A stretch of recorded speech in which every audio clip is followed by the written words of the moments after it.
নমস্কার বন্ধুরা, আমি সঙ্গমিত্রা। আমার এই নিরামিষ সহজ রান্না চ্যানেলে আপনাদের সবাইকে স্বাগত।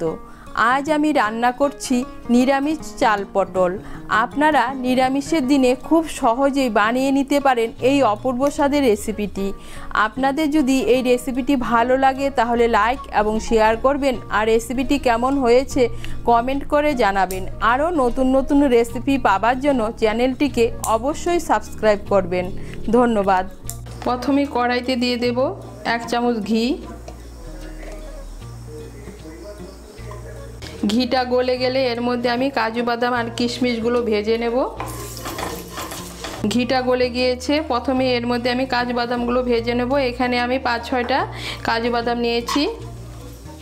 কাজু বাদামগুলোকে দিয়ে একটু নেড়ে চেড়ে এর মধ্যে আমি দিয়ে দেবো কিশমিশগুলো। এখানে আমি 10-12টা কিশমিশ নিয়েছি। কাজু বাদাম আর কিশমিশগুলোকে ভেজে নিয়েছি, এখন এগুলোকে তুলে নেব। কড়াইতে যে ঘি আছে এর মধ্যে আমি চালটা ভেজে নেব। এখানে আমি 100 গ্রাম গোবিন্দভোগ চাল নিয়েছি। চালটাকে ভালো করে ধুয়ে জলটাকে ঝরিয়ে নিয়েছি।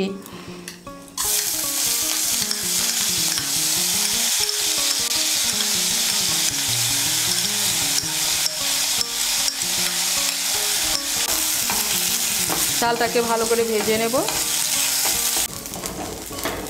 এই দেখুন চালটাকে আমি ভেজে নিয়েছি, এখন আমি চালটাকে তুলে নেব। এখন আমি পটলগুলো ভেজে নেব। তার জন্য কড়াইতে দিয়ে দিচ্ছি সাদা তেল। এর মধ্যে আমি পটলগুলো ভেজে নেব। এখানে আমি 300 গ্রাম পটল নিয়েছি। পটলগুলোকে হালকা খোসা ছাড়িয়ে টুকরো করে কেটে নিয়েছি।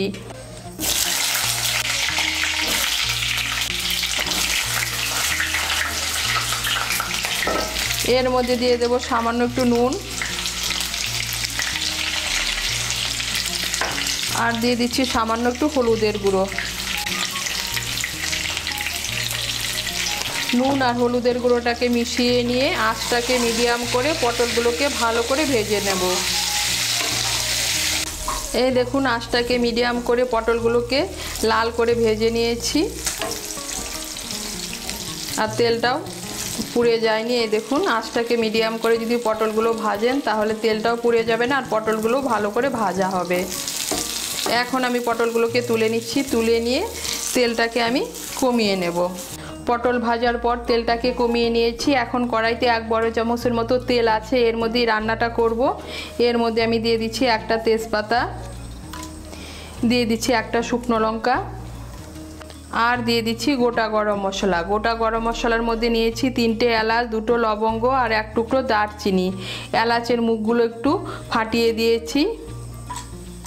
ফোড়নটা দিয়ে একটু নাড়াচাড়া করে নেব। যখন ফোড়নের থেকে সুন্দর গন্ধ বেরোবে তখন এর মধ্যে দিয়ে দেবো আদা বাটা। এর মধ্যে আমি দিয়ে দিচ্ছি 2 ছোট চামচ আদা বাটা।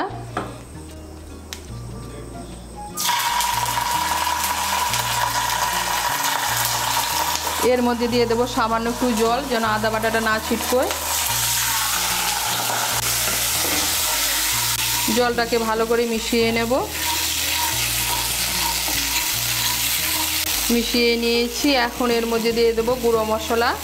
গুঁড়ো মশলার মধ্যে নিয়েছি 1/2 ছোট চামচ হলুদের গুঁড়ো, 1 ছোট চামচ লঙ্কার গুঁড়ো, 2 ছোট চামচ জিরের গুঁড়ো, আর 1 ছোট চামচ ধনে গুঁড়ো।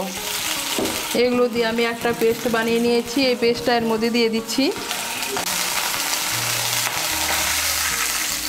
গুঁড়ো মশলাগুলোকে মিশিয়ে নেব। মিশিয়ে নিয়ে মশলাটাকে একটু ভালো করে কষিয়ে নেব।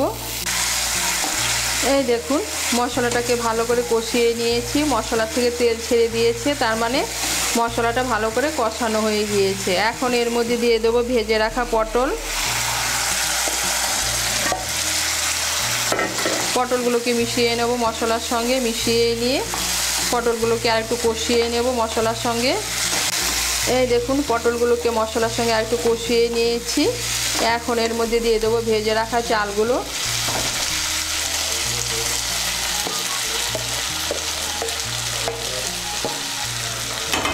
চালগুলোকে মিশিয়ে নেব।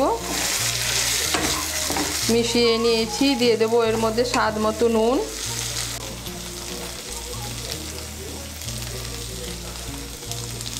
দিয়ে দেব স্বাদ মতো চিনি, চিনিটা অপশনাল, আপনারা যদি পছন্দ না করেন না দিলেও চলবে, কিন্তু নিরামিষ রান্না একটু মিষ্টি মিষ্টি খেতেই ভালো লাগে।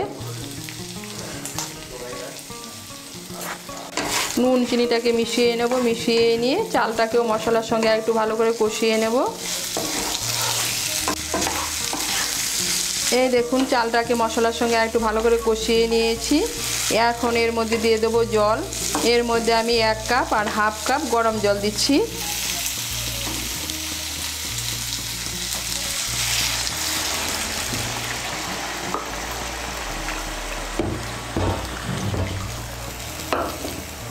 জলটাকে ভালো করে মিশিয়ে নেব।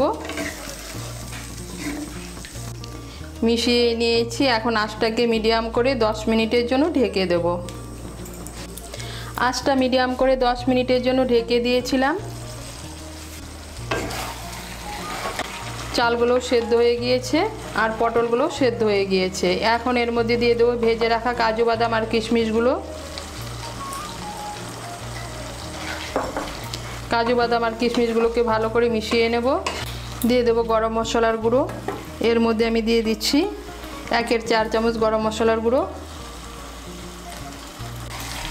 আর দিয়ে দেবো হাফ চামচ ঘি।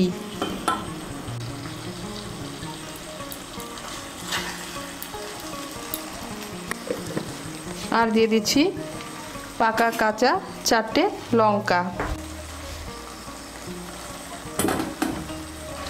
ঘি আর গরম মশলা গুঁড়োটাকে ভালো করে মিশিয়ে নেব। মিশিয়ে নিলেই তৈরি চাল পটল। ঘি আর গরম মশলার গুঁড়োটাকে মিশিয়ে নিয়েছি আর তৈরি হয়ে গেল চাল পটল। আপনারা নিরামিষের দিনে গোবিন্দভোগ চাল আর পটল দিয়ে এইভাবে চাল পটল বানিয়ে খেয়ে দেখবেন, খেতে কিন্তু খুব ভালো লাগে। তৈরি হয়ে গেল চাল পটল।